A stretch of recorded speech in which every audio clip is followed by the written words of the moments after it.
My entrance exams will be held at the university in Armenia, and now I am in a state of uncertainty. That is, I don't know if I will be able to take my exams or not. Vazgen Mukhertyan is a recent high school graduate in Artsakh who has applied to study in university in Armenia. He wishes to continue his education at the Yerevan Theatre and Cinema Institute. As part of the school's acceptance requirements, he has to go to Yerevan to take an exam. But because of the blockade, he doesn't know if and when he'll be able to do so. We do not have the opportunity to go and take our exam. The majority of our class also has to go to Armenia to study. Like me, they are unsure. And now the question all of us ask is whether we will have the opportunity to continue our studies in Armenia.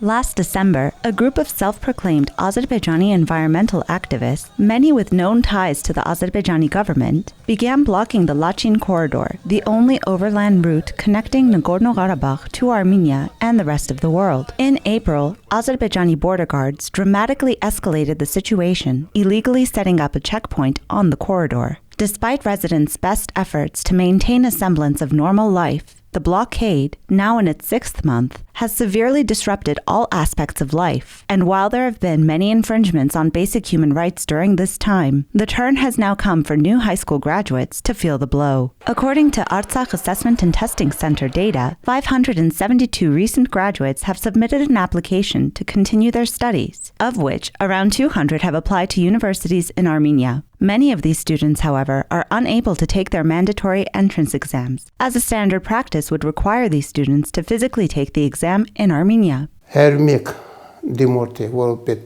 Out of 101 applicants who are applying through state-sponsored processes, we have 19 applying to institutions that require in-person university exams. If we take the non-state-sponsored applicants who need to take in-person university exams, if I'm not mistaken, we add another 8 applicants. We're holding direct discussions on how we can help our children to take these exams if the blockade continues and there are no changes in the tensions.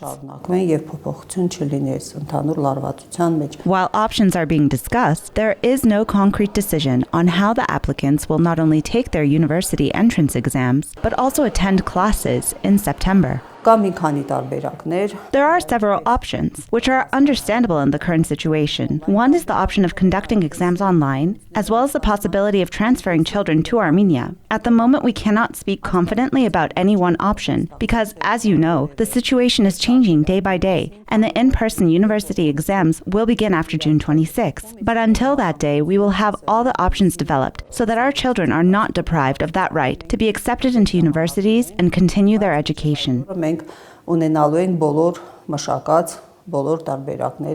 The issue of the entrance exams is the immediate challenge. The long-term crisis will come in September, when these students will be due to begin their studies outside of Karabakh.